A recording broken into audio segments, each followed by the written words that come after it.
Hello friends, so welcome back to our channel. तो friends, आज से शुरू करने वाले नया टॉपिक जो कि है ऑप्टिकल इंस्ट्रूमेंट्स। वैसे तो ये रे ऑप्टिक्स का टॉपिक है, लेकिन ऑप्टिकल इंस्ट्रूमेंट 2-3 इंस्ट्रूमेंट्स होते हैं, इसलिए मैं इसका एक अलग से प्लेलिस्ट बनाने वाला हूँ। ठीक है, तो ऑप्टिकल इंस्ट्रूमेंट्स के अंदर आज हमारा पहला टॉपिक है आई एंड सिंपल माइक्रोस्कोप। सबसे पहले हम समझेंगे कि आई का वर्किंग किस तरह से होता है, कैसे वो ऑब्जेक्ट को देखता है। उसके बाद देखेंगे क्या क्या इसके अंदर मतलब क्या प्रॉब्लम की वजह से वो ऑब्जेक्ट को बड़ा नहीं देख पाता। ठीक है, और उसके बाद समझेंगे कैसे जो है हमको सिंपल माइक्रोस्कोप या कंपाउंड माइक्रोस्कोप की जरूरत पड़ी। वो पूरा डिटेल अंडरस्टैंडिंग लेने वाले हैं। तो कॉन्सेप्ट को नोट डाउन करो, बिकॉज ये जो टॉपिक है जेईई मेंस और JEE advance point of view से इंपॉर्टेंट टॉपिक है। तो कॉन्सेप्ट को नोट डाउन करो अच्छे से। उसके बाद क्वेश्चंस आए तो पॉज करके ट्राई करो। वैसे तो आज थियोरेटिकल लेक्चर होने वाला है, आज शायद ही आपको क्वेश्चन मिलेगा। तो जितना कॉन्सेप्ट लिखा उसको नोट डाउन करो, जो कि अपकमिंग लेक्चर के लिए बहुत ही यूजफुल हो सकता है। ओके, तो इतने इन्फॉर्मेशन के साथ शुरू करते हैं अपना लेक्चर।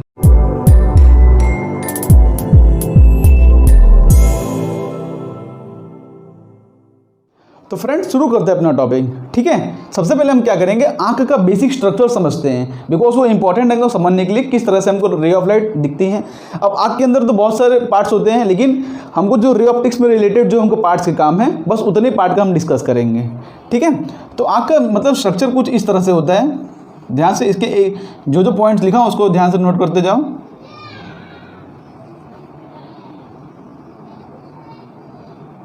मतलब आँख जो है नियरली स्पेरिकल शेप का होता है। इसका डायमीटर वगैरह 2.4 से लेके 2.6 सेंटीमीटर तक होता है। तो ये सबसे बात जानने की है। वैसे इसको इसमें से कोई काम नहीं है। इसका जो डायमीटर होता है ना, मीन्स आँख आप देखोगे स्पेरिकल शेप का होता है, नियरली स्पेरिकल शेप का होता है। जिसका डायमीटर होता है ना 2.4 से लेके, यहाँ पर लिख लो इसका डायमीटर। वो भी मतलब रेंज वेरी करता है, ज़्यादा नहीं, लेकिन 2.4 सेंटीमीटर से लेके 2.6 सेंटीमीटर तक। ठीक है, डायमीटर की बात कर रहा हूँ, मतलब पूरा ये वाला सेक्शन। ओके, और यहाँ पर आगे इस तरह से एक ट्रांसपेरेंट लेयर लगा रहता है आँख का, जो कि इस तरह से होता है कुछ ये इस तरह से। ये आँख के सबसे आगे का पोर्शन है, मतलब जैसे ट्रांसपेरेंट लेयर जैसा होता है, जैसे कि स्क्रीन पर देख सकते हैं। इसको हम बोलते हैं कॉर्निया। क्या बोलते हैं? ये ट्रांसपेरेंट होता है, और इसका जो कर्व नेचर होता है ना, ये नॉर्मल आँख से देखो ज़्यादा कर्व होता है। देखो नॉर्मल आँख थोड़ा कम कर्व्ड है, लेकिन ये देखोगे इसका सर्कल छोटा सा ही बन जाएगा। तो ये जो है थोड़ा ज़्यादा शार्प होता है। तो यहाँ पर लिख दो the outer transparent layer, the outer transparent layer which is more sharply curved, which is more sharply curved is called cornea। ठीक है, जो हमको मतलब लाइट देखने में मदद करे, या जो जिसके अंदर लाइट एंटर करती है, उसी उतने पार्ट का हम डिस्कस करेंगे। अब यहाँ पे आंख के अंदर आप देखोगे स्क्रीन के ऊपर कि दो पार्ट्स होते हैं, एक होता है आइरिस और एक होता है प्यूपिल। तो अपना जो आंख होता है ना, उसके साइड में जो कलर्ड पार्ट है, देखो एक वाइट पोर्शन है, उसके बीच में जो सर्कल है उसके बीच में कलर्ड पार्ट है। तो जो कलर्ड पार्ट होता है उसको हम बोलते हैं आइरिस, और अंदर जो ब्लैक पोर्शन होता है ना, उसको हम बोलते हैं प्यूपिल। तो यहाँ पर उसको भी नोट कर लो। देखो यहाँ पर ड्रॉ करो, ये मेरा आइरिस हो जाता है। अगर इस डायग्राम देखा जाए तो ये मेरा आइरिस है, जो कि कलर्ड पार्ट है, वो मैं उस सर्कल की बात कर रहा हूँ। और ये कॉर्निया है ना, उसके आगे का एक ट्रांसपेरेंट लेयर होता है। मतलब ट्रांसपेरेंट जैसे लेंस बोलते हैं ना, मतलब कि यहाँ पे कॉर्निया के आगे का एक मतलब सॉरी ये आइरिस और ये प्यूपिल के आगे का एक ट्रांसपेरेंट लेयर, जिसको हम बोलते हैं कॉर्निया। और यहाँ पर जो होता है ना, मैंने गैप दिखाया है, वो एक ब्लैक पोर्शन दिखा रहा है, जिसके अंदर से रे ऑफ लाइट एंटर करती है। तो यहाँ पे लिख लो with the coloured portion of eye, the coloured portion of eye is called iris. जो कलर्ड पोर्शन है उसको हम आइरिस बोलते हैं। और यहाँ पे बाकी यहाँ पे जो बीच में जो ब्लैक पोर्शन होता है ना, किसी किसी में मतलब अलग अलग कलर का भी होता है। The black portion is called प्यूपिल। ठीक है, जो कलर्ड पोर्शन होता है जो कि सब में वेरी कर सकता है, उसको हम बोलते हैं आइरिस, और जो ब्लैक पोर्शन होता है उसको हम बोलते हैं प्यूपिल। अब ये प्यूपिल और आइरिस का काम क्या होता है, ये देखो जो कॉर्निया होता है, यहाँ पर जो कॉर्निया होता है उसका काम क्या होता है, यहाँ पर रे ऑफ लाइट आता है ना, इसको बेंड कर देता है। ठीक है, मतलब यहाँ रे ऑफ लाइट आएगा, थोड़ा सा बेंड हो जाएगा, उसके बाद इसका इमेज यहाँ फॉर्म्ड होता है। कॉर्निया का तो ये काम होता है। और प्यूपिल और आइरिस का काम क्या होता है, तो प्यूपिल और आइरिस जो होते हैं ना, ये अमाउंट ऑफ लाइट को कंट्रोल करते हैं, इंटेंसिटी ऑफ लाइट को कंट्रोल करते हैं। मतलब कितनी अमाउंट ऑफ लाइट इसके अंदर एंटर करेगी वो डिपेंड करता है किस तरह से प्यूपिल कॉन्ट्रैक्ट हो रहा है कि रिलैक्स हो रहा है। क्या होता है कि आपने आँख के अंदर ज़्यादा अमाउंट ऑफ लाइट एंटर नहीं कर सकती, अगर बहुत ज़्यादा हो जाएगा तो मतलब हमको दिखना बंद हो जाएगा। तो इसलिए क्या होता है कि जो प्यूपिल और आइरिस होते हैं ये अमाउंट ऑफ लाइट को कंट्रोल करते हैं, हमेशा एक फिक्स्ड अमाउंट ऑफ लाइट में भेजते हैं अपने आँख के अंदर।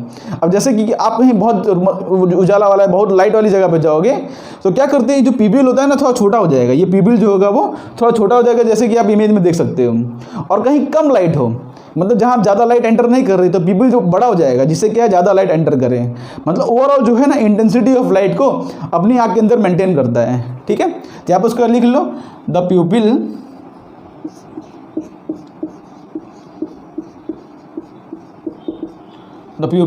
मतलब controls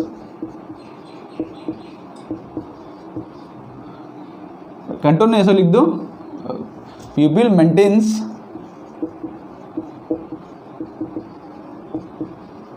the intensity of light entering the eye, the intensity of light entering the eye। पहले इसको हम इसलिए समझ रहे हैं, हम समझेंगे कि भाई मतलब क्या प्रॉब्लम होता है कि जिससे हमको सिंपल माइक्रोस्कोप की जरूरत पड़ी। तो पहले हम प्रॉब्लम समझेंगे, बाद में इस प्रॉब्लम को सॉल्यूशन निकालेंगे। ठीक है, तो प्रॉब्लम समझने के पहले आपको थोड़ा बहुत ही बेसिक नॉलेज होना चाहिए। तो प्यूपिल क्या करता है, इंटेंसिटी ऑफ लाइट को मेंटेन करता है। तो अगर जैसे कि फॉर एग्जाम्पल अगर ज़्यादा लाइट आ गई, ठीक है, अगर गुड लाइट आया तो प्यूपिल क्या करेगा, कॉन्ट्रैक्ट कर जाएगा। कॉन्ट्रैक्ट मतलब छोटा हो जाएगा, जिससे क्या है कि फिक्स्ड अमाउंट ऑफ लाइट घुसे। और अगर यहाँ पे थोड़ा डिम लाइट आया अगर, तो प्यूपिल क्या करेगा, एक्सपांड हो जाता है। तो इस तरह का बेसिक सा फंक्शन होता है। यहाँ पे आइरिस होता है, मतलब वो जब प्यूपिल बड़ा होगा तो ये आइरिस छोटा हो जाएगा, प्यूपिल छोटा होगा, आइरिस, इस तरह से यहाँ पर इन दोनों का फंक्शन चलता रहता है। तो कॉर्निया का फंक्शन समझ गए कि रे ऑफ लाइट आता है, इसको बेंड करता है, और प्यूपिल आइरिस का फंक्शन समझ गए कि वो इंटेंसिटी ऑफ लाइट को कंट्रोल करता है। अब यहाँ पे इसके अंदर जस्ट यहाँ पे इस तरह से एक लेंस बना होता है। ठीक है, यहाँ पे आँख के अंदर एक लेंस होता है।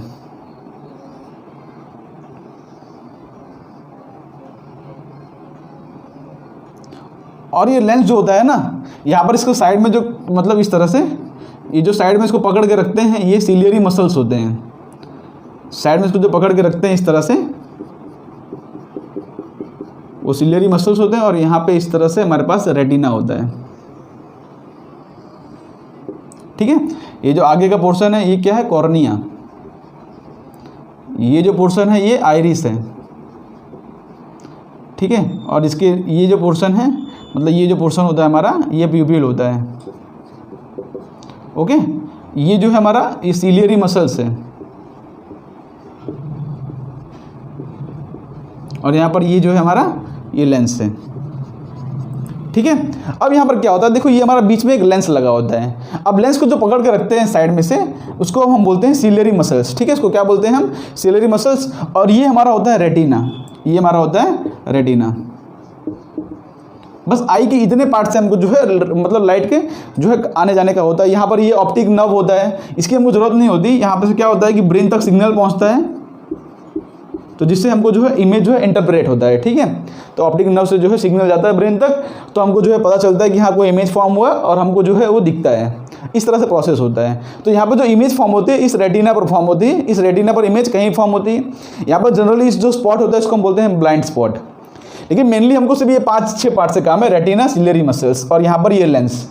तो होता क्या है, ध्यान से देखोगे, अब ये जो लेंस होता है ना, ये कॉन्ट्रैक्ट भी हो सकता है और रिलैक्स भी हो सकता है। ठीक है, मतलब ये लेंस जो हो सकता है बड़ा भी हो सकता है और छोटा भी हो सकता है, डिपेंड करता है सिचुएशन पर। आपने इतना पॉइंट तो लिख लिया इन तीन का। अब ये सिलियरी मसल्स और लेंस का हम काम देखते हैं, जो कि सबसे इंपॉर्टेंट है। ठीक है, इसको मत स्किप करना। सिलियरी मसल्स और लेंस के काम सबसे इंपॉर्टेंट है।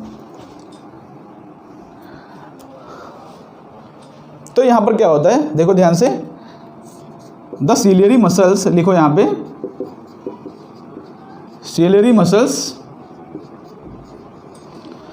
कंट्रोल्स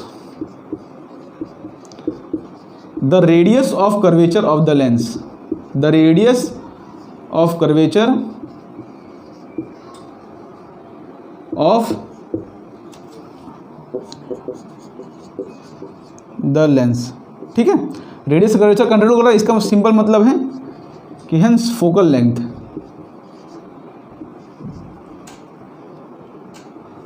ठीक है, इस तरह लिख सकते हो कि the control the radius of curvature, इसको ब्रैकेट में लिख सकते हो, हेंस द फोकल लेंथ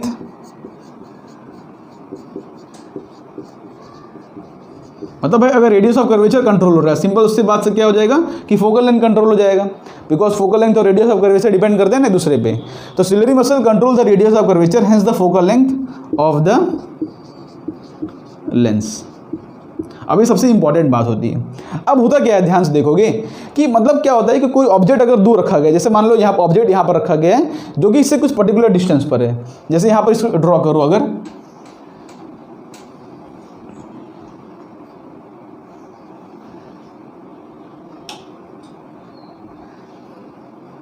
जैसे यहाँ पर मेरे लेंस है,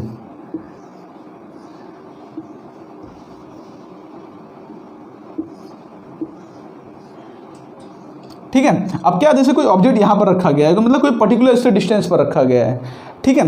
तो भी अब क्या होता है कि यहाँ पर ये लेंस से लेकर ये देखो रेटिना, लेंस से लेकर रेटिना तक का डिस्टेंस तो फिक्स है। मतलब क्या होता है कि जो आई होता है ना, उसके अंदर इमेज का डिस्टेंस फिक्स है। आई के अंदर क्या होता है कि इमेज का डिस्टेंस फिक्स है। इसको, ये पॉइंट को लिखो, important point, the distance of image, the distance of image from lens is fixed inside the eye, is fixed inside eye। अब ये रेटिना पर कहीं भी इमेज फॉर्म हो, जैसे कि हमने बताया कि ऑलमोस्ट स्फेरिकल शेप का होता है, तो इमेज का डिस्टेंस यहाँ पर फिक्स होता है, इमेज का डिस्टेंस फिक्स होता है। कोई भी ऑब्जेक्ट यहाँ पर रखा गया हो, आपको पता होना चाहिए कि उसको जो मतलब रेटिना के ऊपर मतलब रे ऑफ लाइट इस तरह से आएगी, इस तरह से रे ऑफ लाइट आएगी और मतलब कन्वर्ट करके रेटिना पर उसका जो है इन्वर्टेड इमेज इस तरह से फॉर्म हो जाता है। आपको ये भी पता होना चाहिए कि रेटिना पर जो इमेज फॉर्म होता है ना, इन्वर्टेड होता है, ठीक है। रेटिना पर जो इमेज फॉर्म होता है वो इन्वर्टेड होता है। वो तो अपना ब्रेन इस तरह से इंटरप्रेट करता है कि जो इन्वर्टेड इमेज होता है उसको हमको सीधा करके दिखाता है, बाकी यहाँ पर जो इमेज फॉर्म होता है वो तो इन्वर्टेड होता है। लेकिन मेन बात वो है कि यहाँ पर जो इसका इमेज का डिस्टेंस है ना, मतलब लेंस से लेके जो इमेज का डिस्टेंस है वी, वो फिक्स होता है, वो चेंज नहीं करता। तो यहाँ पर हमको पता है कि लेंस का जो फॉर्मूला होता है 1/v minus 1/u equal to 1/f होता है। तो इसके अंदर क्या है कि v कांस्टेंट है, v कांस्टेंट है। आपको इतना पता चलेगा कि इसके अंदर v कांस्टेंट है। अब अगर अलग अलग डिस्टेंस पर देखो, ऑब्जेक्ट तो कोई भी डिस्टेंस पर हो सकता है, तो अगर अलग अलग डिस्टेंस पर ऑब्जेक्ट रखेंगे तो ऑब्जेक्ट का डिस्टेंस चेंज करेगा, तो उसके कॉरस्पॉन्डिंग अगर हमको इमेज इसी पोजीशन पर फॉर्म करना है तो उसके लिए हमको क्या चेंज करना पड़ेगा। तो मेरी क्वेश्चन समझो, इमेज का डिस्टेंस तो फिक्स है। अब ऑब्जेक्ट तो कोई भी डिस्टेंस पर हो सकता है, ऑब्जेक्ट कहीं भी हो सकता है, इन्फिनिटी से लेके कोई भी पॉइंट तक ऑब्जेक्ट हो सकता है। तो अगर हमको ऑब्जेक्ट के अलग अलग पोजीशन के लिए हमको इमेज एक ही जगह पर फॉर्म करना है तो हमको क्या चेंज करना पड़ेगा इसके अंदर। जैसे जैसे ऑब्जेक्ट का चेंज करोगे उस हिसाब से फोकल लेंथ चेंज करना चाहिए, तभी जो है इमेज एक ही जगह पर फॉर्म होगा। नहीं तो अगर फोकल लेंथ चेंज नहीं होगा तो इमेज अलग अलग जगह फॉर्म होगा, तब तो हमको इमेज दिखेगा ही नहीं। यहाँ पर क्या है कि इमेज का डिस्टेंस फिक्स है, इसलिए जैसे जैसे ऑब्जेक्ट का डिस्टेंस चेंज करता है उसके कॉरस्पॉन्डिंग क्या चेंज करने लगता है, उसके कॉरस्पॉन्डिंग चेंज करता है फोकल लेंथ। तो इस पॉइंट को लिखो यहाँ पर, जो लिखवाता हूँ मैं, ठीक है। तो इसके नीचे लिखता हूँ मैं, क्या है कि the distance of image is fixed, the distance of image from the lens is fixed inside the I. And फिर इसके बाद क्या लिखोगे, सो ये पॉइंट को आगे लिखना पड़ेगा यहाँ पे, इसको हटा देता हूँ, ठीक है। सिलियरी मसल क्या काम क्या है वो तो आप समझ गए कि रेडियस ऑफ कर्वेचर को चेंज करता है, ठीक है। तो इसका सेकंड पॉइंट क्या हो जाएगा, so as the object distance changes, object distance changes we have to change the focal length, we have to change the focal length. ये तो ब्रैकेट में लिख दो radius to form the image, to form the image at retina, image का distance fix है तो object का distance change करेगा तो उसके कॉरस्पॉन्डिंग जो है हमको फोकल लेंथ चेंज करना पड़ेगा, या तो बोलो रेडियस चेंज करना पड़ेगा, जिससे क्या है कि इमेज हमेशा सेम डिस्टेंस में फॉर्म हो।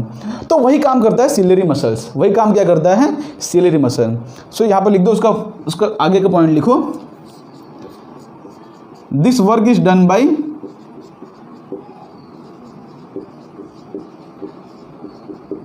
Ciliary muscles. ठीक है, आपको पता होना चाहिए कि फोकल लेंथ और रेडियस डिपेंड करते हैं। जैसे मान लो इसका रिफ्रैक्टिव इंडेक्स म्यू हो तो आपको ये फॉर्मूला पता होगा कि 1/f इक्वल टू n-1, मतलब nl-1 अगर बाहर का मीडियम एयर हो तो, और 1/r1 माइनस 1/r2। तो रिफ्रैक्टिव इंडेक्स तो यहाँ पर फिक्स होता है, तो यहाँ पर r1 r2 means focal length अगर बढ़ेगा तो उससे रेडियस बढ़ेगा, और अगर फोकल लेंथ घटेगा तो रेडियस घटेगा। ठीक है, मतलब फोकल लेंथ और रेडियस जो है डायरेक्टली डिपेंडेंट होता है। अगर फोकल लेंथ बढ़ाओगे रेडियस बढ़ेगा, सिंपल, और फोकल लेंथ घटाओगे तो रेडियस घटेगा। तो यहाँ पर क्या करता है, यही काम जो करता है कौन करता है, सिलियरी मसल्स। इट कॉन्ट्रैक्ट्स, लिखो, देखो अब क्या काम करता है वो समझो। कि यहाँ पर जैसे मान लो ऑब्जेक्ट अगर नज़दीक हो, ठीक है, अगर जैसे ऑब्जेक्ट का डिस्टेंस हम डिक्रीज करेंगे, ऑब्जेक्ट का डिस्टेंस डिक्रीज करोगे तो यहाँ पर इस फॉर्मूले देखो v तो कांस्टेंट है, तो यहाँ पर इस देखो इस फॉर्मूले को अगर इस तरह से लिखूँ मैं, इस फॉर्मूले को इक्वल टू लिख सकता हूँ मैं ना 1/u इक्वल टू ये इस तरफ जाएगा तो 1/f। ठीक है, ये तो वैसे भी नेगेटिव होगा, आपको पता होगा, इस तरफ जाएगा नेगेटिव हो जाएगा। मीन सिंपली बात है कि जो इमेज का डिस्टेंस फिक्स है ना, तो जैसे जैसे ऑब्जेक्ट का डिस्टेंस चेंज करोगे उसके कॉरस्पॉन्डिंग फोकल लेंथ चेंज करेगा। तो अगर u डिक्रीज करोगे तो क्या होना चाहिए, फोकल लेंथ डिक्रीज करना चाहिए। देखो अगर आप u डिक्रीज करोगे, देखो v तो कांस्टेंट है, u डिक्रीज करने से फोकल लेंथ डिक्रीज करना चाहिए। ठीक है, तो फोकल लेंथ डिक्रीज कैसे होगा, अगर u डिक्रीज हो रहा है फोकल लेंथ कैसे डिक्रीज होगा, कि जो सिलियरी ये जो है ना लेंस कॉन्ट्रैक्ट हो जाए इस तरह से। जैसे कि आप इमेज में देख सकते हो कि जब ऑब्जेक्ट नज़दीक रखा गया है, देखो u डिक्रीज कर रहा है मतलब क्या है कि ऑब्जेक्ट को हम नज़दीक ला रहे हैं, तो जैसे जैसे ऑब्जेक्ट को नज़दीक लाओगे ये सिलियरी मसल जो है कॉन्ट्रैक्ट करते हैं और इसको जो छोटा छोटा बनाते हैं। मतलब क्या है कि फोकल लेंथ डिक्रीज कर रहा है मतलब क्या, सिंपल, अब रेडियस ऑफ कर्वेचर डिक्रीज कर रहे हो। तो जो लेंस इस तरह से लंबा हुआ था ना वो जो है मतलब कॉन्ट्रैक्ट होकर इस तरह से छोटा गोलू सा बन जाएगा। तो सिंपल इसका जो रेडियस बहुत बड़ा था, देखो इस लेंस का रेडियस बहुत बड़ा था, लेकिन इस लेंस का रेडियस छोटा हो जाएगा, इसका रेडियस देखो बड़ा था। समझ रहे हो ना, मतलब जैसे जैसे मतलब ऑब्जेक्ट नज़दीक आता है उसके कॉरस्पॉन्डिंग ये जो है कॉन्ट्रैक्ट हो जाता है, तो उसको जैसे होता है कि उसका रेडियस ऑफ कर्वेचर या तो बोलो फोकल लेंथ जो है डिक्रीज कर जाता है और इमेज हमको मिलती है सेम पोजीशन पर। तो ये होती है वर्किंग ऑफ आई। इसको कंट्रोल कौन करता है, कंट्रोल करता है सिलियरी मसल्स। यहाँ पर रे ऑफ लाइट आती है, लेंस से टकरा कर बेंड होती है, देखो थोड़ा बहुत बेंडिंग तो कॉर्निया से हो जाता है और उसके बाद बेंडिंग होता है लेंस से, और फाइनल इमेज यहाँ फॉर्म होती है। तो वहाँ पर फाइंड करने के लिए बार बार बता रहा हूँ आपको कि इमेज का डिस्टेंस फिक्स है, इसलिए ऑब्जेक्ट अगर चेंज करेगा उसके corresponding radius of curvature change करता है, और रेडियस ऑफ कर्वेचर चेंज करने काम करता है सिलियरी मसल्स। तो अगर यू डिक्रीज करोगे तो क्या करेगा ये, लेंस कॉन्ट्रैक्ट्स, ठीक है, और यू इंक्रीज करोगे तो क्या होगा, लेंस एक्सपांड्स। ठीक है, मतलब सिंपल आप ऑब्जेक्ट को दूर लेके जाओ। अब ऑब्जेक्ट को दूर लेके जाओगे मतलब क्या है कि आप यू जो है इंक्रीज कर रहे हो, यू इंक्रीज करोगे तो फोकल लेंथ इंक्रीज करेगा, फोकल इंक्रीज करेगा मतलब क्या है कि रेडियस जो है इंक्रीज करेगा, अब फोकल लेंथ तो रेडियस इंक्रीज करेगा मतलब लेंस जो है एकदम इस तरह से, मतलब इस तरह से हो जाएगा एकदम। ठीक है, और इसके केस में क्या था, इस केस में इस तरह से गोलू हो जाता है। समझ पड़ गया वर्किंग क्या होता है सिलियरी मसल्स और लेंस का। तो सिलियरी मसल का काम सिर्फ यही है कि मतलब उसको कॉन्ट्रैक्ट करे, रिलैक्स करे, कॉन्ट्रैक्ट करे, रिलैक्स करे। अब देखो मेरी बात सुनो, अब क्या होता है जैसे जैसे ऑब्जेक्ट नज़दीक आता है ना वैसे वैसे आँख को और स्ट्रेस लगाना पड़ता है उसको देखने के लिए। आप खुद देखो ऑब्जेक्ट को नज़दीक लाओगे तो क्या है, जैसे ऑब्जेक्ट नज़दीक ला रहे हो, देखो अगर फोकल लेंथ डिक्रीज करेगा तो पावर और फोकल लेंथ इन्वर्सली प्रोपोर्शनल होते हैं, तो फोकल लेंथ डिक्रीज करेगा मतलब क्या है कि पावर इंक्रीज कर रहा है। मतलब जैसे जैसे आप ऑब्जेक्ट को नज़दीक ला रहे हो वैसे वैसे आँख को और स्ट्रेस डालना पड़ता है उसको देखने के लिए, है ना। मतलब सिंपल सी बात है कि इस पोजीशन पे आके मतलब जो लेंस कॉन्ट्रैक्ट हो रहा है तो आप इसको जैसे से और आगे लेके आओगे तो अब ये सिलियरी मसल की एक उसकी पर्टिकुलर लिमिटेशन होती है ना, अब हद से ज़्यादा थोड़ी कॉन्ट्रैक्ट कर सकता है वो। अब बोलोगे ऑब्जेक्ट को मैं और नज़दीक लेके और ये और छोटा हो जाए, और छोटा हो जाए, और छोटा हो जाए, और छोटा हो जाए, कितना छोटा होगा उसकी पर्टिकुलर एक लिमिट होती है। तो आँख की एक पर्टिकुलर लिमिट होती है, इसको रफ करो, उसके आगे का पॉइंट हम लिखते हैं।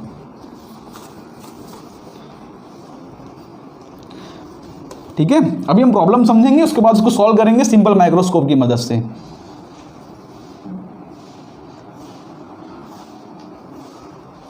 तो यहाँ पर क्या होता है, लिखो, but the problem is that ciliary muscles जो कि होते हैं, ciliary muscles cannot contract the lens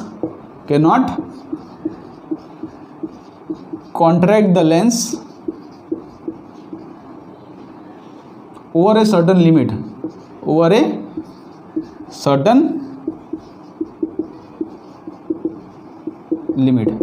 मतलब क्या होता है कि सिलियरी मसल के पास इतनी ताकत नहीं होती इसको कितना भी कॉन्ट्रैक्ट करे, मतलब जैसे ऑब्जेक्ट नज़दीक लेके जाओगे कॉन्ट्रैक्ट होगा, और एक ऐसा उसका एक लिमिटेशन आता है, एक जगह आएगा कि जहाँ पर ये और कॉन्ट्रैक्ट नहीं हो पाएगा। तो अब उससे नज़दीक और ऑब्जेक्ट लेके जाओगे ना, अगर फिर और भी अगर ऑब्जेक्ट का डिस्टेंस आप डिक्रीज करते जाओगे तब आपको इमेज जो है ब्लर दिखने लगेगा। इफ़ वी फर्दर लिखो, if we further decrease the image, if we further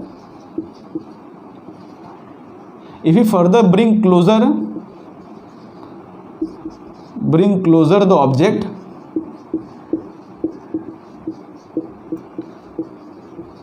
the image becomes blur and it is not distinct,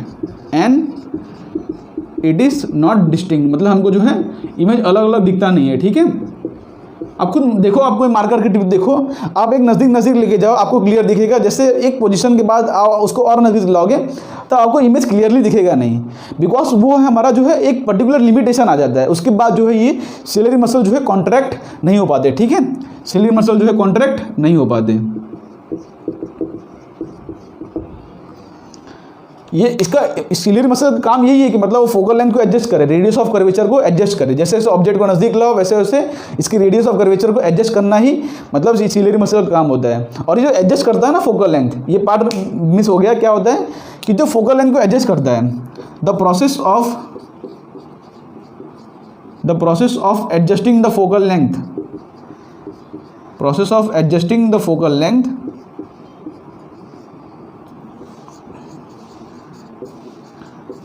to form image on retina, क्योंकि हमेशा फोकल लेंथ तो चेंज करना पड़ेगा। तो ये जो प्रोसेस होता है इसको हम बोलते हैं एकोमोडेशन। कभी कभार बोर्ड में डायरेक्टली अगर क्वेश्चन आ गया मतलब एकोमोडेशन का डेफिनेशन क्या होता है, तो ये प्रोसेस आप लिख सकते हो। ठीक है, कि किस तरह से जो सिलियरी मसल मतलब अपने पोजीशन, ऑब्जेक्ट के पोजीशन के हिसाब से मतलब फोकल लेंथ इस तरह से एडजस्ट करता है कि फाइनल इमेज रेटिना पे फॉर्म हो। तो वो जो प्रोसेस होता है उसको हम बोलते हैं एकोमोडेशन। तो ये पॉइंट को नोट कर सकते हो। ठीक है, चलो इसको हटा देता हूँ। अभी तो हम यहाँ पे हैं कि एक पर्टिकुलर डिस्टेंस से आगे ले आए तो इमेज हमको डिस्टिंक्ट नहीं दिखेगा। तो लेकिन वो डिस्टेंस कौन सा फिक्स है, मतलब कौन सा डिस्टेंस है जहाँ तक हमको इमेज क्लियर दिखता है। तब ये जो है अलग अलग सिचुएशन के हिसाब से डिपेंड करता है। जैसे बच्चे लोग होते हैं वो क्या करते हैं कि आँख से लेके 15 सेंटीमीटर दूर, मतलब चाइल्ड लोग होते हैं वो यहाँ से लेके यहाँ 15 सेंटीमीटर दूर तक क्लियर इमेज देख सकते हैं। ठीक है, चाइल्ड जो होते हैं वो आँख की 15 सेंटीमीटर मतलब इतना नज़दीक लाकर भी क्लियर इमेज देख सकते हैं। जो छोटे बच्चे होते हैं 15 सेंटीमीटर से लेके मतलब 20 सेंटीमीटर तक में भी क्लियर इमेज देख लेते हैं वो। और मतलब जो नॉर्मल ह्यूमन होता है, जो नॉर्मल ह्यूमन होता है वो 25 सेंटीमीटर मतलब एग्जैक्ट 25 सेंटीमीटर पर क्लियर इमेज देख पाता है। मतलब एवरेज ह्यूमन की बात करें, जो चाइल्ड और मतलब जैसे कि ओल्ड पीपल होते हैं उनका ये 40 सेंटीमीटर तक पहुंच जाता है। लेकिन ओवरऑल जो नॉर्मल ह्यूमन होते हैं ना वो एग्जैक्टली 25 सेंटीमीटर के आसपास क्लियर इमेज देख पाते हैं। और ऑब्जेक्ट को उससे भी नज़दीक लेके जाओगे, मतलब अगर ऑब्जेक्ट को उससे भी नज़दीक लेके जाओगे तो इमेज जो है उनको क्लियरली नहीं दिखेगा। तो हम नॉर्मल ह्यूमन की बात कर रहे हैं बिकॉज ऑप्टिक्स में हमको एक वैल्यू लेके चलना पड़ेगा। तो फॉर नॉर्मल ह्यूमन लिख दो यहाँ पे। अब जो डिस्टेंस देखो ध्यान से कि वो जो डिस्टेंस मतलब फाइनल डिस्टेंस मतलब जिसके बाद हमको इमेज ब्लर दिखने लगे, या तो ऐसे बोलो जहाँ तक हमको इमेज क्लियर दिखता है, ठीक है, वो मेन डिस्टेंस उसको हम बोलते हैं least distance of distinct vision. तो यहाँ पर लिखो least distance of distinct vision, ठीक है, जिसको हम नियर पॉइंट बोलते हैं, मतलब इससे नज़दीक अगर ऑब्जेक्ट को ले जाओगे तो आपको ऑब्जेक्ट क्लियरली नहीं दिखेगा। ये अपना फाइनल वो पॉइंट आ गया जहाँ पर ऑब्जेक्ट हमको क्लियर दिख रहा है, जिसको हम डी से डिफाइन करते हैं। ठीक है, किससे डिफाइन करते हैं? डी से। Least distance of distinct vision और नियर पॉइंट, जिसको हम डी से डिफाइन करते हैं। ये क्या होता है? For normal human D is equal to 25 centimetre. ठीक है, बिलो दिस वैल्यू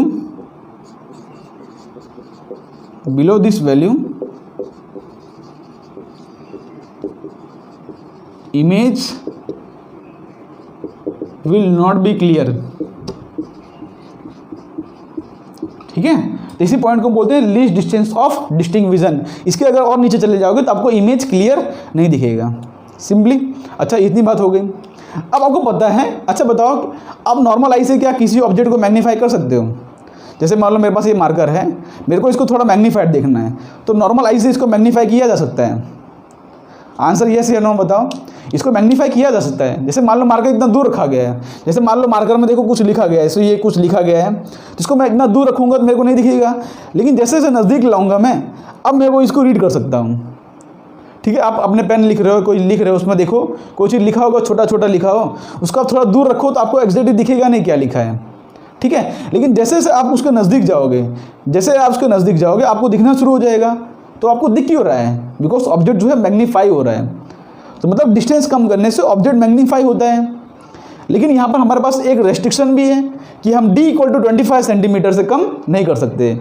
ये देखो प्रॉब्लम क्या है आँख का, कि वो पर्टिकुलर लिमिट के बाद हमको ब्लर इमेज दिखाने लगता है। तो ये आँख का प्रॉब्लम है, इसके हम सॉल्यूशन करेंगे।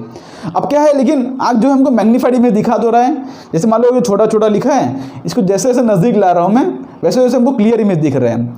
लेकिन एक पोजीशन आता है कि इसको और नज़दीक लाऊं ना, तो अब इमेज मैग्नीफाई तो हो रहा है लेकिन वो क्लियर नहीं है, तो वो हमको नहीं चलेगा। ठीक है, हमको क्लियर भी देखना है और मैग्नीफाई देखना है, क्लियर और मैग्नीफाई। हमको ब्लर इमेज से कोई लेना देना नहीं है। ठीक है, तो एक सिचुएशन ऐसा आता है कि जहाँ पर अब हमको परफेक्टली पूरा मैग्नीफाई दिखा, अब उससे और नज़दीक लाऊंगा ना, तो और मैग्नीफाई हो तो रहा है लेकिन हमको इमेज क्लियर नहीं दिख रहा है। ठीक है, तो ये आँख का प्रॉब्लम है, और इसी के सॉल्यूशन के लिए हम यूज़ करते हैं सिंपल माइक्रोस्कोप। इसको रफ करता हूँ मैं। अब अपना मेन टॉपिक आज का शुरुआत होने वाला है, जिसके लिए हमने इतना कुछ किया है। इसका नाम है simple microscope.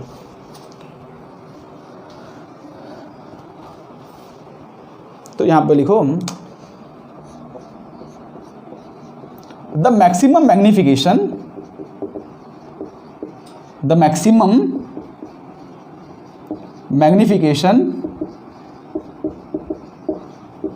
of eye is when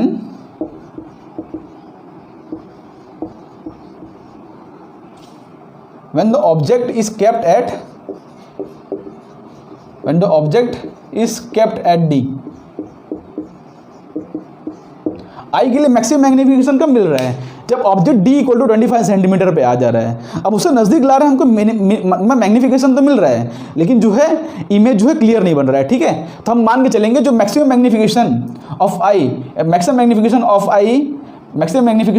object, ऐसे लिख लो, of object is when the object is kept at D। ठीक है, बिलो दिस मैग्निफिकेशन हो तो रहा है लेकिन वो क्लियर नहीं है, तो वो हमको लेना देना नहीं है, हमको क्लियर इमेज से काम है। तो ये आई की मतलब नॉर्मल आई से, मतलब जिसको बोलते हैं नेकेड आइज, तो नेकेड आइज से मैक्सिमम मैग्निफिकेशन कहाँ मिल रहा है? D। जैसे दूर लेके जाओगे तो मैग्निफिकेशन कम होगा। मेरे पास ये आँख है, ठीक है, ये आँख है, तो इसको D = 25 सेंटीमीटर पर, यहाँ पर क्या है कि आई का हमको मैक्सिमम मैग्निफिकेशन मिलता है। लेकिन जैसे जैसे ऑब्जेक्ट देखो ध्यान से देखो कि एंगल भी बड़ा बन रहा है, लेकिन इस सेम ऑब्जेक्ट को अगर दूर लेके जाऊं तो देखोगे ध्यान से कि एंगल भी कम होता जा रहा है। तो जैसे जैसे एंगल कम होता है ना, वैसे वैसे उसका मैग्निफिकेशन कम हो जाता है। समझ पड़ रहा है ना? तो सबसे जो मैक्सिमम एंगल मिल रहा है हमको, जिसको हम बोलते हैं विजुअल एंगल। देखो अपना नेक्स्ट टॉपिक डालेंगे हम, जो कि हो जाता है विजुअल एंगल। विजुअल एंगल दिखाता है कि मतलब कितना पर्टिकुलर एंगल पर आपको जो है मतलब मैक्सिमम मैग्निफिकेशन मिला, समझे? तो यहाँ पर हम नेक्स्ट टॉपिक डालते हैं, जो कि हो जाएगा विजुअल एंगल।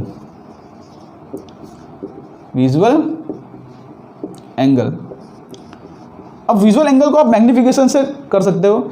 जैसे आप ऑब्जेक्ट को D = 25 सेंटीमीटर पे लाएं, तो ऑब्जेक्ट को आपको मैक्सिमम मैग्निफिकेशन दिखा।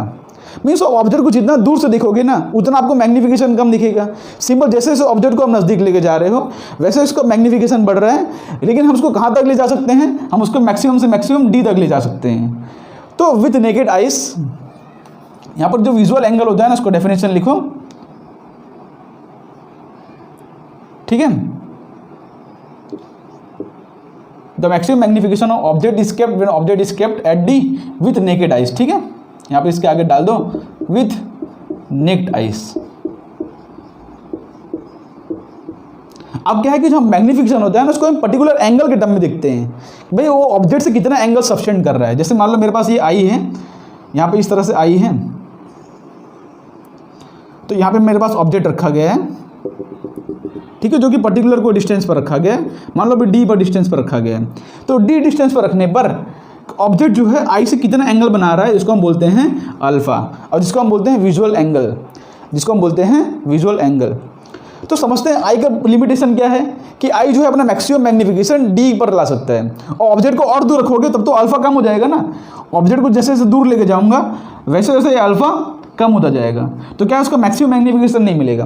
तो विथ नेक्ड आइज जो हमारा अल्फा है वो मैक्सिमम मैग्निफिकेशन है, ठीक है। With necked eyes alpha is the maximum angular angle subtended by object, ठीक है। नेकेड आइज से तो अल्फा मैक्सिमम एंगल बन सकता है, इसके नज़दीक लेके जाओगे ऑब्जेक्ट क्लियर तो दिखेगा, लेकिन वो ऑब्जेक्ट क्लियर दिखेगा ही नहीं, मैग्नीफाइड तो होगा लेकिन क्लियर नहीं दिखेगा। तो विथ नेकेड आइज जो अल्फा होता है अपना मैक्सिमम एंगल बन सकता है जो ऑब्जेक्ट बना सकता है। ऑब्जेक्ट को इससे दूर ले जाओगे अल्फा कम हो जाएगा, ऑब्जेक्ट को नज़दीक ले जाओगे तो वो अलाउड है नहीं। तो ये समझ गए, आइज का मतलब ये लिमिटेशन आ गया। आइज जो है सबसे ज़्यादा मैग्नीफाई कहाँ पे कर सकता है, इसको बार बार इसलिए समझा रहा हूँ क्योंकि हर जगह बच्चे कंफ्यूज रहते हैं, अल्फा क्या आ गया बीटा क्या आ गया। तो अल्फा पहले क्लियर कर लो, अल्फा जो है एक प्री डिफाइंड वैल्यू है। अल्फा क्या है, एक प्री डिफाइंड वैल्यू है। आपको किसी भी ऑब्जेक्ट का अगर हमको मैग्निफिकेशन ढूंढना है तो पहला काम कर लो कि पहले अब उसको नेक्ड आइज से सबसे मैग्नीफाइड जो देख सकते हो वो कहाँ पर देख सकते हो आप, कि डी इक्वल टू 25 सेंटीमीटर पे। तो पहले डी इक्वल टू 25 सेंटीमीटर पर लाके उसको अल्फा देख लो, ठीक है। अब ऑब्जेक्ट को हमको मैग्नीफाई करना है, तो ऑब्जेक्ट को मैग्नीफाई करने के लिए अब हम यूज़ करेंगे सिंपल माइक्रोस्कोप। ये तो जो है इसमें हमने कोई माइक्रोस्कोप नहीं यूज़ किया है, ये जो है सिर्फ हम नेक्ड आइज से देख रहे हैं, ठीक है। तो अब देखो इसको मैं रफ करता हूँ, यहाँ पर अल्फा का डेफिनेशन देखो, मैं प्री डिफाइंड वैल्यू इसको मैं साइड में लिख देता हूँ। यहाँ पर अल्फा क्या है कि अब मेरा आँख है उससे ऑब्जेक्ट जो है डी इक्वल टू 25 सेंटीमीटर पे हो, ठीक है, और यहाँ पर ऑब्जेक्ट हो और ऑब्जेक्ट साथ जो एंगल बन रहा है ये अल्फा है।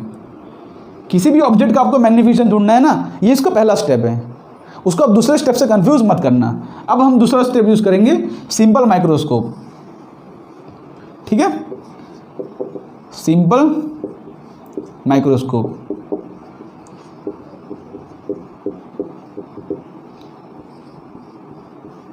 बताओ, अच्छा अब बताओ हमको, हमने लेंस पढ़ा है, तो सिंपल माइक्रोस्कोप बनाने मैं बता रहा हूँ, सिंपल माइक्रोस्कोप एक सिंपल एक लेंस होता है, लेकिन मैं आपसे पूछना चाहता हूँ कौन सा लेंस होगा वो, एक कॉन्केव लेंस होगा, सॉरी कॉन्वेक्स लेंस होगा या कॉन्केव लेंस होगा। अब बताओ कि अगर मेरे को माइक्रोस्कोप, मतलब माइक्रोस्कोप का काम क्या है कि हमको इमेज को मैग्नीफाइड दिखाता है, तो इन दोनों में से लेंस में से कौन सा लेंस है जो कि इमेज को हमको मैग्नीफाई करके दिखा सकता है, ठीक है। आपके पास ऑप्शन है कॉन्वेक्स लेंस, दूसरा ऑप्शन है कॉन्केव लेंस। तो आपको पता होना चाहिए कि जो कॉन्केव लेंस होता है ना वो एक ही तरह का इमेज बनाता है, जो कि होता है क्या बोलते हैं, वर्चुअल, इरेक्ट और डिमिनाइज्ड। वर्चुअल, इरेक्ट और डिमिनाइज्ड मतलब ये क्या है, ये तो ऑब्जेक्ट का इमेज जो है, जो इमेज होता है ना उसकी हाइट ऑब्जेक्ट से भी कम रखता है, ये तो डिमिनाइज्ड इमेज बनाता है, ठीक है। हमको तो मैग्नीफाइड इमेज चाहिए, तो उसके लिए हमको पता है कि कॉन्वेक्स लेंस के अंदर एक सिक्स्थ केस था, आपको याद हो कि ये तो चलेगा ही नहीं, ठीक है, ये चलेगा नहीं, बिकॉज ये हमेशा वर्चुअल, इरेक्ट और डिमिनाइज्ड इमेज बनाता है, तो डिमिनाइज्ड वाला तो हमको चाहिए ही नहीं। अब रह गया ये लेंस, तो ये लेंस के अंदर ये भी सारे टाइप की इमेज बनाता है, लेकिन ये एक टाइप का इमेज बनाता है जो कि होता है, मतलब एक टाइम जो हमको काम है वो कौन सा इमेज होता है, वो होता है वर्चुअल, इरेक्ट एंड मैग्नीफाइड। अगर आपने लेक्चर अच्छे से देखा होगा आपको पता होगा कि यहाँ पर ये ऑप्टिकल सेंटर हो और ये मेरा फोकस हो, ठीक है। उसके बीच में कहीं अगर ऑब्जेक्ट मैं रखूँ तो मतलब कुछ इस तरह से एक पैरेलल रेज ऑफ लाइट देखो पास करती थी फोकस से, और एक यहाँ पर एक इस तरह से रे ऑफ लाइट, और पीछे एक्सटेंड करा के इसका जो है हमको फाइनल इमेज इस तरह से मिलता था। आपको पता है कि नहीं? तो यहाँ पर ये ऐसा केस था जो कि 6th केस था, आपको याद हो, जब ऑब्जेक्ट फोकल लेंथ और फोकस और ऑप्टिकल सेंटर के बीच में रखा हो तब उसका जो इमेज बनता था हमेशा मैग्नीफाइड बनता था, वर्चुअल, इरेक्ट एंड मैग्नीफाइड। तो यही हमारा जो केस है ना, ये 6th केस हमारा सिंपल माइक्रोस्कोप का। सारे केस वैलिड नहीं है, सिर्फ 6th केस जब ऑब्जेक्ट फोकस और ऑप्टिकल सेंटर के बीच में रखा हो तब ऑब्जेक्ट जो है अपना वर्चुअल, इरेक्ट और मैग्नीफाइड इमेज बनाता है, और यही काम है सिंपल माइक्रोस्कोप का। माइक्रोस्कोप का काम बेसिकली यही तो है कि इमेज को हमको मैग्नीफाइड बनाना है। तो ये कॉन्वेक्स लेंस का 6th केस उसके अंदर काम आता है, ठीक है। तो हम सिंपल माइक्रोस्कोप के लिए कौन सा लेंस यूज करेंगे, जो कि होगा एक कॉन्वेक्स लेंस। तो ये बात आपको क्लियर रहनी चाहिए, ओके। इसको रफ करके अब इसी लेंस का हम थोड़ा कंस्ट्रक्शन देखते हैं। आपको याद रखना चाहिए कि सिंपल माइक्रोस्कोप, लिख दो, simple microscope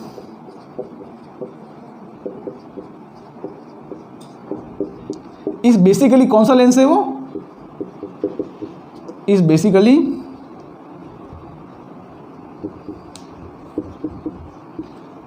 a convex lens, basically a convex lens, ठीक है।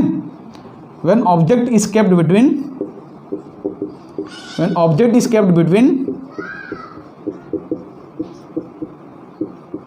फोकस एंड ऑप्टिकल सेंटर, ठीक है।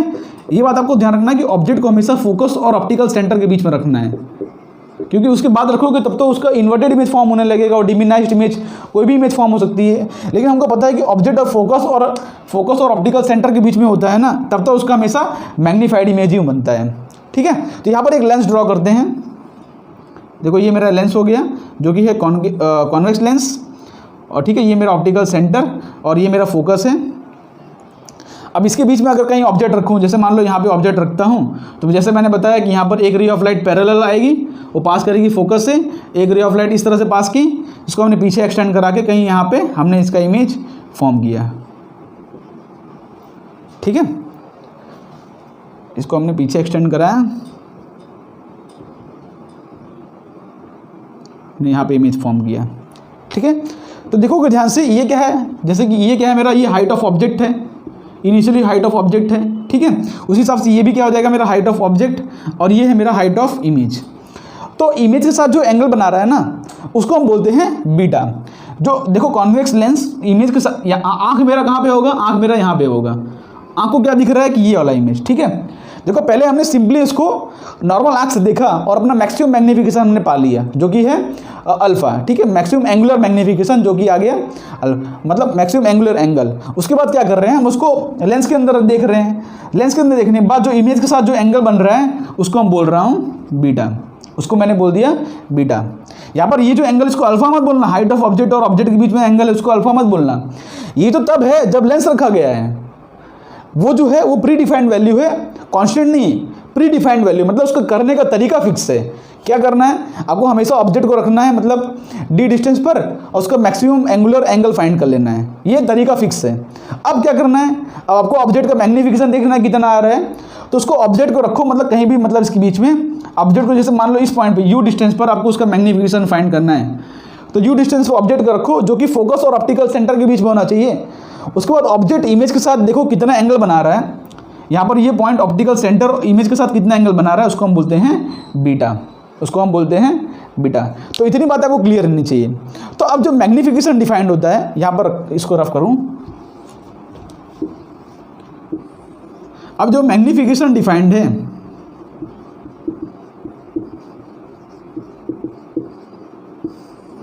जिसको m से डिफाइन करता हूं, और m क्या है मेरा, एंगुलर मैग्नीफिकेशन। m क्या है मेरा, एंगुलर मैग्नीफिकेशन, जो कि है बीटा बाई अल्फा। अब इसको हम समझते हैं कि हम जो मैग्नीफिकेशन मतलब ऑब्जेक्ट कितना मैग्नीफाई हुआ, उसका आंसर आएगा बीटा बाई अल्फा। देखो सिंपली क्या होता है, किसी भी ऑब्जेक्ट का आपको दिखना है कितना मैग्नीफिकेशन है, तो पहले आप उसको नेकेड आई से कितना मैग्नीफाई कर सकते हो अपने एक्सटेंड पर, मैक्सिमम एक्सटेंड नेकेड आई से कितना मैग्नीफाई कर सकते हो, उसको आप अल्फा जितना, ठीक है, एंगुलर की बात कर रहा हूँ, उसको आप अल्फा जितना मैग्नीफाई कर सकते हो। अब आप चाहते हो मेरे को ऑब्जेक्ट को और भी हमको मैग्नीफाइड इमेज मिले, तो उसको ऑब्जेक्ट को रखो लेंस के अंदर, और अब लेंस के अंदर उसका ऑब्जेक्ट का डिस्टेंस कहीं भी हो अपने डिपेंड, देखो ऑब्जेक्ट का डिस्टेंस डिपेंड कर सकता है। जैसे मान लो मेरे को इस ऑब्जेक्ट के डिस्टेंस पर इसका मैग्नीफिकेशन फाइंड करना है, तो उस ऑब्जेक्ट के डिस्टेंस पर रखो और इमेज फॉर्म करो। इमेज के साथ जो एंगल बना रहा है मतलब उसको बोल दो बीटा, ठीक है। तो अब भाई ये क्या है, ये नॉर्मल आर्क से मैग्नीफिकेशन, और ऑब्जेक्ट ने उसको कितना मैग्नीफाई कर दिया, तो बीटा बाई अल्फा करूंगा तो मेरे को एंगुलर मैग्नीफिकेशन मिल जाएगा कि नहीं। नॉर्मल आर्क से जितना मैग्नीफाई हो सकता है वो, और उसके बाद लेंस ने उसको कितना उसको कितना मैग्नीफाई कर दिया, तो दोनों का रेशियो ले लूंगा तो मेरे को मिल जाएगा एंगुलर मैग्नीफिकेशन। देखो इसको एग्जांपल समझाता हूँ। जैसे कि यहाँ पे मेरे पास मान लो, देखो मान लो जैसे नॉर्मल आर्क से हमको ये ऑब्जेक्ट है, नॉर्मल आर्क से मेरे को ऑब्जेक्ट 2 डिग्री दिख रहा है, ठीक है। नॉर्मल आर्क से मेरे को ऑब्जेक्ट का जो एंगुलर मैग्नीफिकेशन है 2 डिग्री दिख रहा है। अब आप बोलोगे इतनी छोटी वैल्यू क्यों ले ली, क्योंकि भाई जो माइक्रोस्कोप होगा ना उससे हम कौन सा ऑब्जेक्ट दिखोगे, उससे आप चंद्रमा थोड़ी दिखने वाले हो, सूरज थोड़ी दिखने वाले हो, उससे आप छोटे छोटे ऑब्जेक्ट दिखोगे। तो ऑब्जेक्ट को भले आप डी पे ले आओ लेकिन उसका जो एंगल बनेगा वो छोटा बनेगा, इसलिए यहाँ पर छोटे छोटे वैल्यूज लेके चल रहा हूँ। क्योंकि सिंपल देखो माइक्रोस्कोप से क्या देखते हो, ऑब्जेक्ट जो आपको दिखता ही नहीं है नेकेड आइज से, उसको आप देखते हो मतलब इसको जूम करके देखोगे, या कोई ऑब्जेक्ट बहुत छोटा दिख रहा हो तो उसको आप देखोगे, तो डेफिनेटली ऑब्जेक्ट को जो एंगल बनेगा वो तो छोटा ही बनेगा। तो मानो नॉर्मल आर्क से ऑब्जेक्ट इतना एंगल बनाया और हमने माइक्रोस्कोप यूज़ किया, तब जो एंगल बन गया इसी पॉइंट पर, तब जो एंगल बना मान लो 4 डिग्री है, तब मैं पूछूं आपसे कि एंगुलर मैग्नीफिकेशन कितना है, तब बोलोगे 4/2 जो कि हो जाएगा 2, ठीक है। एंगुलर मैग्नीफिकेशन कितना हो जाएगा 4/2, आप बोलोगे 2। तो प्रोसेस समझ गए ना आप, कोई नॉर्मल आर्क से कितना मैग्नीफिकेशन हो 2, लेंस को लगाने पर टोटल डिग्री कितना बन रहा है। देखो ध्यान से, एक्चुअली ये कॉन्वेक्स लेंस ने किया क्या, ये कॉन्वेक्स लेंस ने उसका मैग्नीफिकेशन या बोलोगे एंगल बढ़ा दिया, विजुअल एंगल बढ़ा दिया। जैसे एंगल बढ़ाओगे, angle subtended by object and this, तो एंगल बढ़ गया ना, तो उससे मैग्नीफिकेशन बढ़ गया। तो इसका मैग्नीफिकेशन कितना आएगा, मैग्नीफिकेशन आ जाएगा 4/2 जो कि हो जाएगा 2 डिग्री। तो क्लियर हो गया ना आपको डिस्टेंस। ये जो है प्री डिफाइंड क्वांटिटी, इसको आपको इससे कंफ्यूज नहीं करना ऑब्जेक्ट कहाँ पर रखा गया है, ये जो हर केस में फिक्स रहेगा, ठीक है। जब तक माइक्रोस्कोप पढ़ेंगे ये अल्फा फिक्स रहेगा। अल्फा क्या होगा कि जिस भी ऑब्जेक्ट का आपको मैग्नीफिकेशन फाइंड करना है उस ऑब्जेक्ट को पहले रख दो डी पे रखने के बाद उसका अल्फा फाइंड कर लो, ठीक है। इतनी बात क्लियर। अब ऑब्जेक्ट कहीं भी पोजीशन पर रखा है, जैसे मान लो आपको यू पोजीशन पर उसका मैग्नीफिकेशन फाइंड करना है, उसको यू पोजीशन पर रखो, जो इमेज के साथ एंगल बन रहा है वो बीटा बनेगा, ठीक है। और मैग्नीफिकेशन का फॉर्मूला आ गया बीटा बाई अल्फा। इसको फर्दर अगर सिंप्लीफाई करें तो इसको आगे इस तरह लिख सकते हैं हम, बीटा और अल्फा क्या है,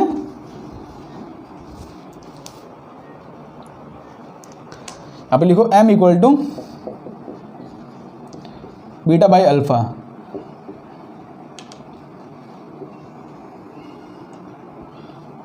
ठीक है।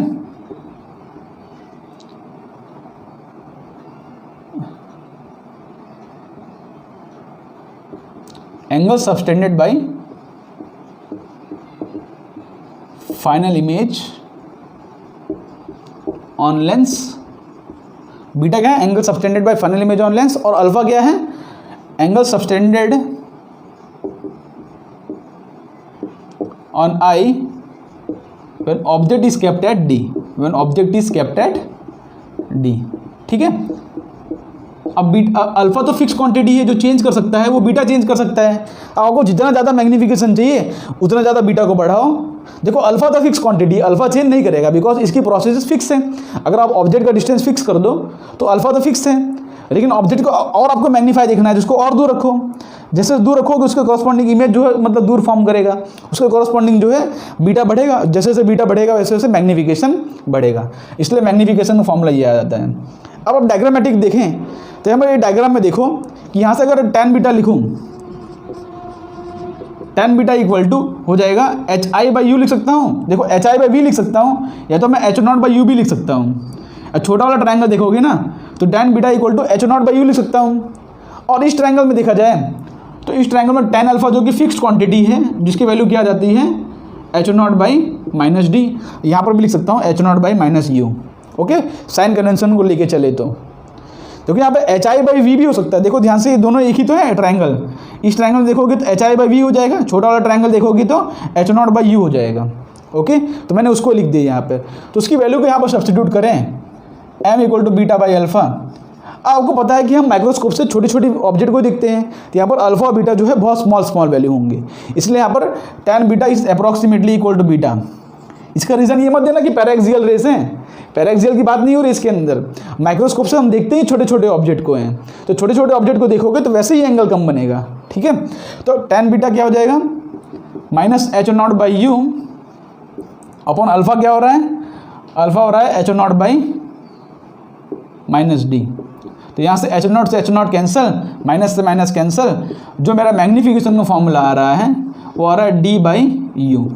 मैग्नीफिकेशन का फॉर्मूला क्या आ रहा है, d/u, इंपॉर्टेंट फॉर्मूला।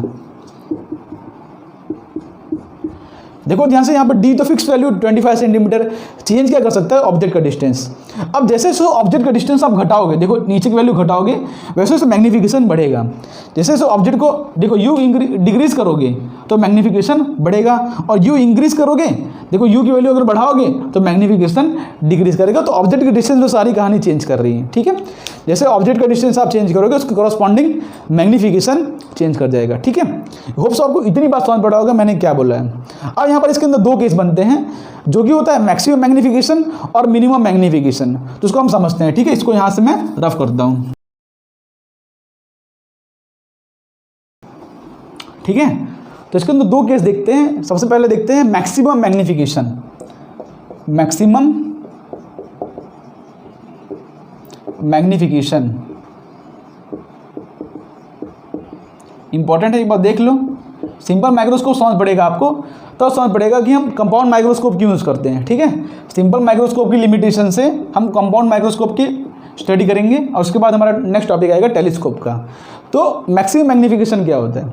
अच्छा बताओ, ये हमको पता है कि हमारे पास लेंस है इस तरह से, और ये मेरा ऑब्जेक्ट कहीं रखा गया है जो कि u डिस्टेंस पर है। मान लो अपना फाइनल इमेज कहीं यहाँ पे ऑब्टेंड हो रहा है, ठीक है।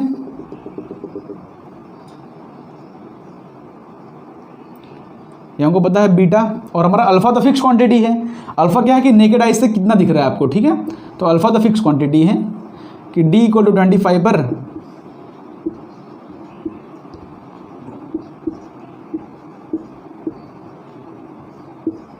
ओके।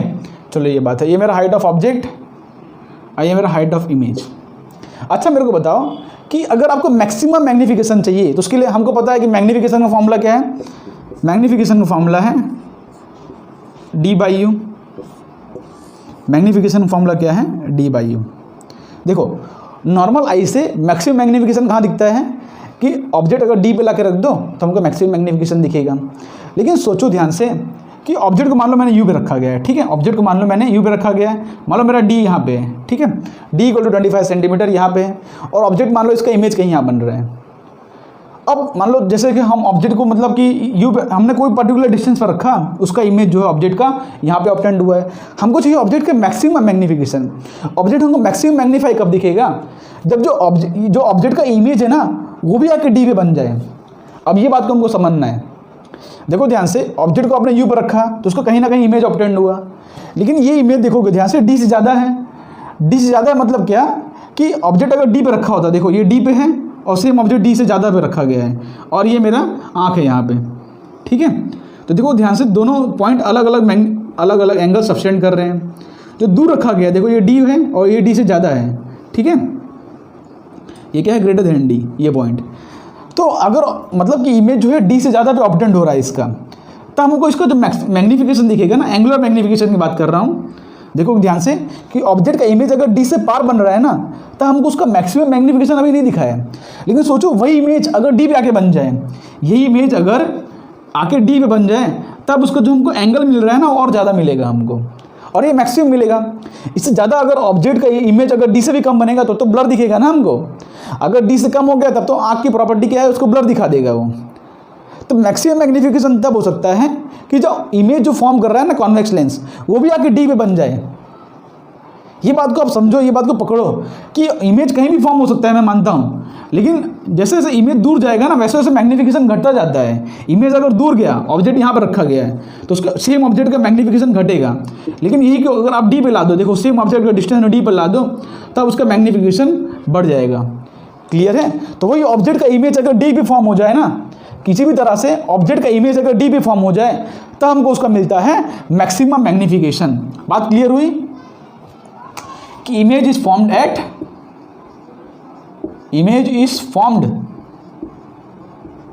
एट डी, ठीक है, तभी हमको उसका मिलेगा मैक्सिमम मैग्नीफिकेशन। समझ पड़ रहा है ना कि ऑब्जेक्ट का इमेज किसी भी तरह से डी पे फॉर्म हो जाए तब हमको क्या मिल जाएगा, उसका मैग्नीफिकेशन। तो यहाँ पर क्या लिख सकता हूँ मैं, इसको लिख सकता हूँ मैं, हमको पता है कि 1/v minus 1/u equal to 1/f होता है। तो यहाँ पे जो इमेज होगा ना वो कहाँ पे फॉर्म हो जाए, डी पे, साइन कन्वेंशन। ऑब्जेक्ट कहाँ पर रखा गया है हमको नहीं पता, ठीक है, और फोकल लेंथ क्या होगा वो तो कोई भी डिपेंड करता है, फोकल लेंथ क्या होगा, ठीक है। तो उसके बाद क्या होगा, इसको सॉल्व करो इसके अंदर पुट करके, तो 1/-d माइनस 1/-u हो जाएगा, तो प्लस u हो जाएगा, इक्वल टू हो जाएगा 1/, कॉन्वेक्स लेंस है तो फोकल लेंथ तो पॉजिटिव आएगा। तो यहाँ से लिख सकता हूँ मैं कि 1/u equal to 1/f plus 1/d, है ना। अब जो 1/u है इसकी वैल्यू यहाँ पे सब्स्टिट्यूट कर दो, तो मैग्नीफिकेशन की वैल्यू क्या आ जाएगी, d इंटू जो 1/u है ना उसकी वैल्यू क्या हो जाएगी 1/f प्लस 1/d। अब d को अंदर एंटर करो तो हो जाएगा 1 प्लस d/f। ये इसका मैक्सिमम मैग्नीफिकेशन है। ये क्या है, मैक्सिमम मैग्नीफिकेशन।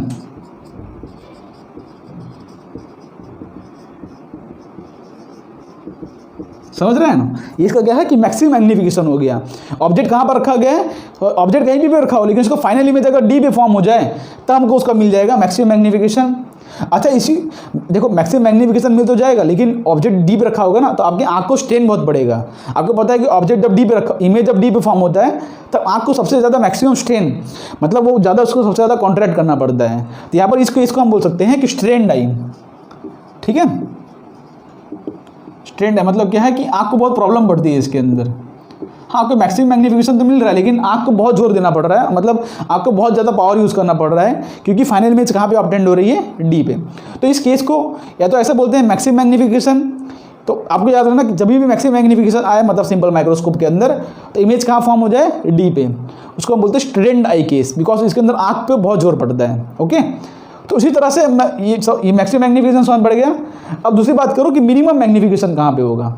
अब बताओ कि मिनिमम मैग्नीफिकेशन कहाँ पे होगा, इसको रफ कर दूं मैं, मैक्सिमम मैग्नीफिकेशन पॉइंट नोट कर लो आप। अब मेरी दूसरी क्वेश्चन है कि मिनिमम मैग्नीफिकेशन कहाँ पे होगा।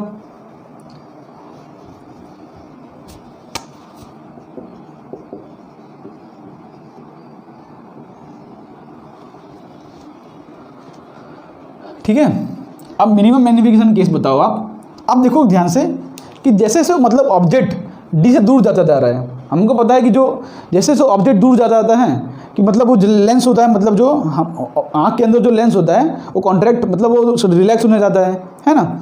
जैसे ऑब्जेक्ट दूर रखोगे वैसे अगर यू देखो यू इंक्रीज करेगा मतलब ऑब्जेक्ट का डिस्टेंस इंक्रीज करेगा तो यहाँ फोकल लेंथ क्या होगा, फोकल लेंथ इंक्रीज करेगा। फोकल लेंथ इंक्रीज करेगा मतलब क्या, रेडियस इंक्रीज करेगा, मतलब लेंस जो है एकदम रिलैक्स स्टेट में आ जाता है, मतलब उसको कॉन्ट्रैक्ट नहीं होता, वो दबा के नहीं रखता। जो सिलियरी मसल्स है ना जो आँख को दबा के रखा था उसको दबा के रखने की जरूरत नहीं पड़ रही है। तो जैसे जैसे ऑब्जेक्ट दूर जाता जा रहा है वैसे वैसे क्या हो रहा है कि अपना आँख जो है रिलैक्स होता जा रहा है, ठीक है। तो मिनिमम मैग्नीफिकेशन कब मिलेगा, कम से कम मैग्नीफिकेशन, डी पे ऑब्जेक्ट मैक्सिमम मैग्नीफिकेशन दे रहा था। अब इसी ऑब्जेक्ट जो इमेज है उसको मैं इन्फिनिटी पे फॉर्म कर दूँ, इमेज को कहाँ फॉर्म कर दूँ, इन्फिनिटी पर, तो हमको क्या मिलेगा उसका मिनिमम मैग्नीफिकेशन कि image is formed at infinity.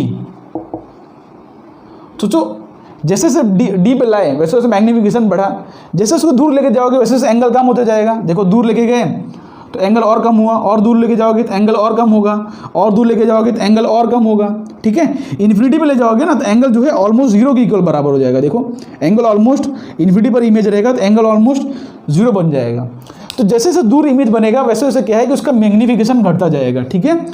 तो मिनिमम मैग्नीफिकेशन कब मिलेगा, तो इमेज कहाँ फॉर्म्ड हो रहा है, इन्फिनिटी पर। तो यहाँ पर लिख दोगे 1/v minus 1/u equal to 1/f, तो v equal to minus infinity, u equal to minus u, substitute कर दो।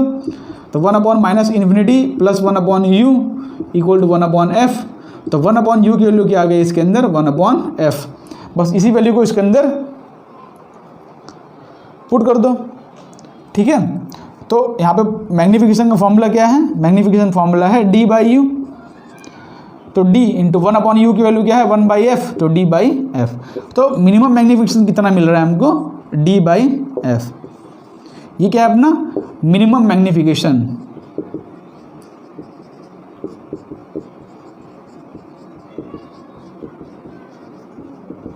या तो इसको आप बोल सकते हो कि अपना जो आँख है ना इस केस में रिलैक्स्ड है, पर जितना दूर ऑब्जेक्ट से जाएगा उतना क्या है कि जो सिलरी मसल्स है उसको कम कॉन्ट्रैक्ट करेगा, ठीक है। तो ऑब्जेक्ट अगर इमेज अगर इन्फिनिटी पे बन रहा है तो आँख को सबसे कम जोर लगाना पड़ेगा उसको देखने के लिए, ठीक है। इसलिए इस केस के अंदर अपना जो आँख होता है वो रिलैक्स स्टेट में होता है। इसके अंदर अपना आँख क्या होता है रिलैक्स स्टेट में, जिसको आप ऐसे भी बोल सकते हैं मिनिमम मैग्नीफिकेशन, या तो कभी कभार क्वेश्चन में बोलते हैं कि रिलैक्स स्टेट में क्या होगा कहानी, ठीक है। इसका मैग्नीफिकेशन कितना आ गया d/f। तो सिंपल माइक्रोस्कोप का रेंज क्या आ गया है मैग्नीफिकेशन का, सिंपल माइक्रोस्कोप के मैग्नीफिकेशन का जो रेंज है वो कहाँ से कहाँ तक हो सकता है, मिनिमम इतना है, मैक्सिमम जो था 1 + d/f था। तो मैग्नीफिकेशन का रेंज जो है इतना आ सकता है d/f से लेके क्या बोलता है 1 + d/f। इसका ये रेंज हो गया ना, इसका ये रेंज हो गया। अब इसके अंदर क्या है d तो फिक्स है 25 सेंटीमीटर। अब क्या जैसे जैसे देखो क्या होता है कि सिंपल इसके फॉर्मूले की मदद से हमको सिर्फ लेंस का फोकल लेंथ पता हो ना, तो हम बता सकते हैं कि कौन से रेंज तक हमको इमेज दे सकता है वो। जैसे मान लो कि फोकल लेंथ 5 सेंटीमीटर, एग्जांपल मान लो फोकल लेंथ जो है 5 सेंटीमीटर है, तो क्या है 25/5, देखो 25/5 हो जाएगा 5 m <1 + 5 मतलब 6 हो जाएगा। मतलब इसको जो मैग्नीफिकेशन अगर किसी भी लेंस का फोकल लेंथ 5 सेंटीमीटर है तो ऑब्जेक्ट को 5 टाइम से लेके 6 टाइम तक वो मैग्नीफाई कर सकता है। ऑब्जेक्ट कितना मैग्नीफाई कर सकता है वो 5 टाइम से लेके 6 टाइम तक। 5 उसका मिनिमम मैग्नीफिकेशन है, 6 उसका मैक्सिमम मैग्नीफिकेशन है। इसके बीच में कोई भी वैल्यू हो सकती है, लेकिन 5 मिनिमम है और 6 मैक्सिमम है। क्लियर हो गया बात। तो हमको सिर्फ फोकल लेंथ पता हो ना, उससे हम बता सकते हैं कि ऑब्जेक्ट कितने रेंज तक मैग्नीफाई कर सकता है। तो ये फ़ायदा होता है कि मतलब ये फॉर्मूला जानने का। तो सिंपल माइक्रोस्कोप का ये रेंज है d/f से लेके 1 + d/f का, ओके। लेकिन इसकी भी लिमिटेशन होती है। देखो सिंपल माइक्रोस्कोप की लिमिटेशन होती है कि देखो ज़्यादा मैग्नीफाई नहीं कर पा रहा है। अब भाई हमको पता है कि हम जो लेंस यूज़ करते हैं मतलब माइक्रोस्कोप के अंदर, वो लेंस तो बहुत छोटे छोटे होते हैं जिसके मैग्नीफिकेशन, जिसका फोकल लेंथ 2, 3, 4 सेंटीमीटर होता है, ठीक है। तो यहाँ पर क्या लेंस छोटे होते हैं, उसके कॉरस्पॉन्डिंग मैग्नीफिकेशन हमको ज़्यादा नहीं मिल पाता। मैग्नीफिकेशन जो है मैक्सिमम से मैक्सिमम अगर हम कोई अच्छा मतलब ले लें जिसके अंदर क्या है कि देखो फोकल लेंथ कम करोगे तो मैग्नीफिकेशन बढ़ेगा। तो भाई अब किसी भी लेंस का कितना फोकल लेंथ कम कर लोगे आप, जब 0 थोड़ी कर दोगे उसका फोकल लेंथ। आप बोलोगे d/0 मैग्नीफिकेशन इन्फिनिट मिल गया, ऐसा थोड़ी होता है।